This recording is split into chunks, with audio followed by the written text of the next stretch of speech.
Malayo pa, pero malayo na. Hanggang saan kaya ako dadalhin ng pangarap ko?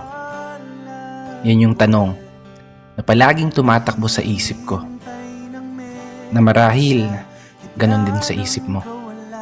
Kasi kung titignan mo, kakaiba talaga yung ginagalawan nating mundo. Parang minsan, nagtitripa na lang tayo.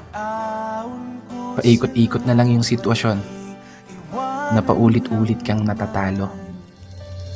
Oo, minsan, may araw na panalo ka, pero mas madalas pa rin yung nadedehado. May oras na gulong-gulo yung isip mo, may panahon naman na pumapabor sa gusto. Ganito siguro talaga yung ibig sabihin ng buhay.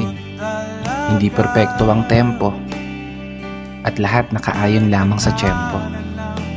Pero kahit ganon, dapat magpasalamat pa rin tayo.